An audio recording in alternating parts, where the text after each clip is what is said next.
నువ్వేనమ్మా మా ఇంటికి పెద్ద కోడలివి.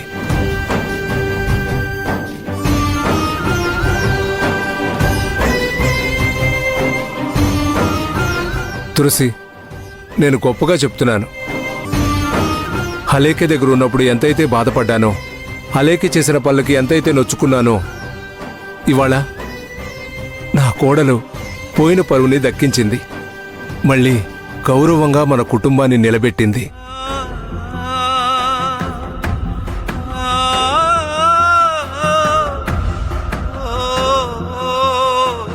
అవునమ్మా సుహాసిని, నేను కూడా ఈ కోణంలో ఆలోచించలేదు. నా భర్తే నా సర్వస్వం అని నిలబడిందే నిజమైన భార్య.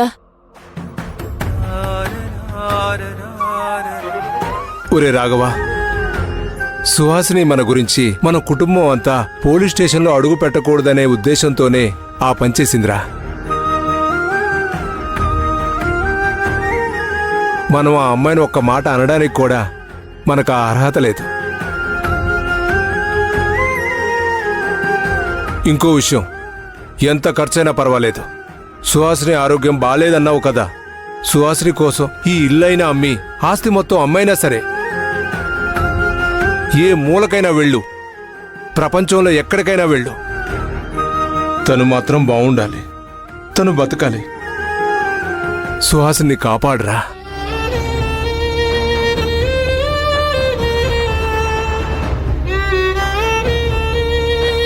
నేను చాలా ప్రయత్నిస్తున్నాను నాన్న. సుహాసిని చాలా గొప్ప మనసున్న అమ్మాయి. నాకు చెప్పకుండా నన్ను వెలకట్టావు అంటూ తనని బాధ పెట్టేలా మాట్లాడాను. సుహాసిని, నన్ను క్షమించు. అయ్యో, ఏంటి రాఘవ మాటలు? ఈరోజు అత్తయ్య మావయ్య నన్ను కోడలుగా అంగీకరించారు. చాలు, నాకు ఈ సంతోషం చాలు. నాకిప్పుడిప్పుడే ప్రాణాలు వదిలిపెట్టినా పర్వాలేదు. సుహాసిని, ఏంటా మాటలు? అమ్మా, పురాణాల్లో భర్త చనిపోతే సతీ సావిత్రి యముడి దగ్గరికే వెళ్ళి తన భర్త ప్రాణాన్ని వెనక్కి తెచ్చుకుంది అంటారు. నువ్వు నీ భర్త రాఘవని రాక్షసైన అలేకి నుంచే రక్షించి చాలా మంచి పని చేశావమ్మా.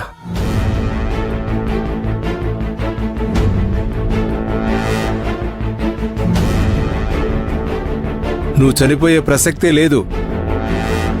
నీ కోసం ప్రపంచంలో ఏ మూలకైనా వెళ్ళి నీకు కావలసిన మందుల్ని రాఘవ తీసుకొస్తాడు. నిన్ను మేమందరం బతికించుకుంటామమ్మా. ఎరా రాఘవ? అవునా? అమెరికా, ఆస్ట్రేలియా, సింగపూర్ అన్ని చోట్లకు నేను సుహాసిని మెడికల్ రిపోర్ట్స్ పంపించాను. రోజు డాక్టర్స్తో మాట్లాడుతూనే ఉన్నాను. ఏదో ఒక దారి దొరుకుతుందని నమ్ముతున్నాను నాన్న. దొరుకుతుందిరా, మంచి వాళ్ళకి ఎప్పుడు మంచే జరుగుతుంది.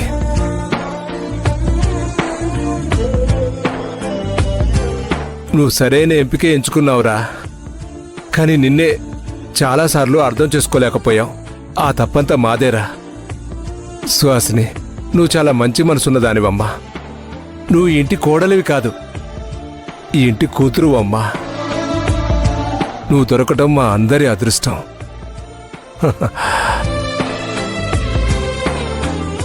సంతోషంగా ఉండండి. దీర్ఘాయుష్మాన్ భవ. వెళ్ళమ్మా, వెళ్ళి రెస్ట్ తీసుకో.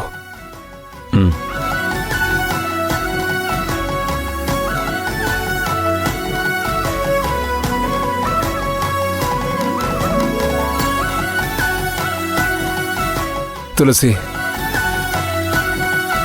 ఈరోజు నాకు మనస్ఫూర్తిగా నిద్రొస్తుంది.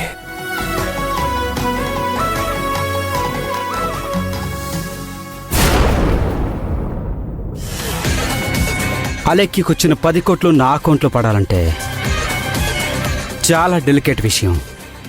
స్మూత్గా డీల్ చేయాలి.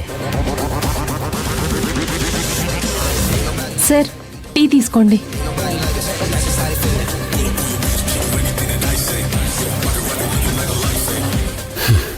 ప్రియా, నువ్విలా టీ అందిస్తుంటే నాకెలా ఉందో తెలుసా?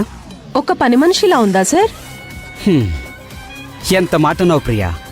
నిన్ను పని మనిషి అనుకుంటానా? నువ్వు నా అసిస్టెంట్వి. నా తర్వాత పోస్ట్ నీదే.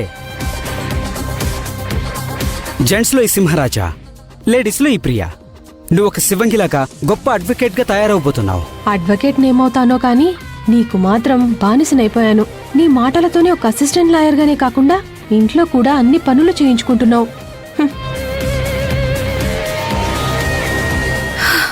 అలాగే ప్రియా చాలా టేస్టీగా టీ పెట్టింది. టీ తాగుతావా? అక్కర్లేదు. కోట్లు సంపాదిస్తోంది, కొంపలు మునిగిపోయినట్టు ఫేస్ రియాక్షన్ ఇస్తుంది. ఈ అలేఖ్యకు ఈ సింహరాజ్కే సరిపోతుంది. అలేఖ్య, చూస్తూ చూస్తూ నిన్ను కూడా ఈ సింహం పైన నుండి మింగేసేటట్టే ఉంది. ప్రియా, నీకు 10 ఎకరాల భూమి ఉందనుకో, నీకు తెలియకుండా నీ భూమిని పక్కోడం వేస్తే ఎలా ఉంటుంది? అమ్మినోడిని చంపేయాలనిపిస్తుంది, లేదంటే నేనైనా చచ్చిపోవాలనిపిస్తుంది.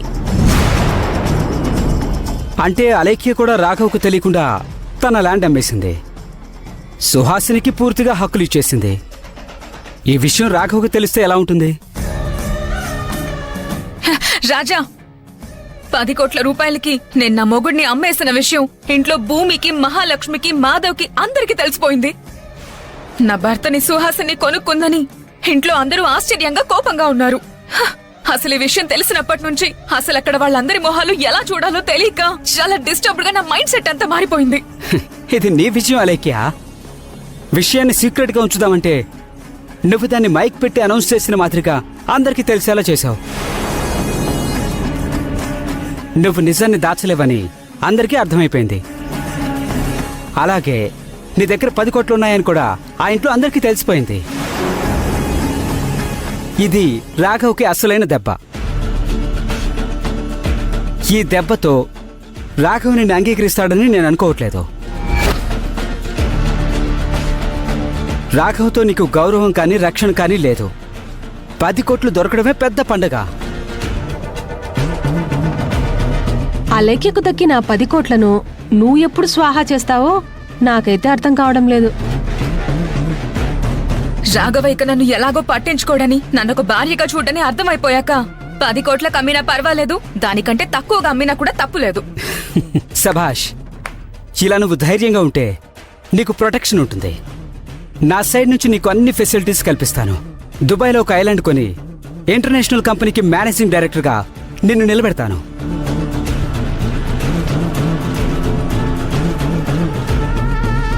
నీకిప్పుడు మనశ్శాంతి ఒక్కటే దూరం అయింది. మనీ ఉంది కాబట్టి మనశ్శాంతిని కొనుక్కోవచ్చు. అప్పుడు మనశ్శాంతి నీ దగ్గరే ఉంటుంది కదా.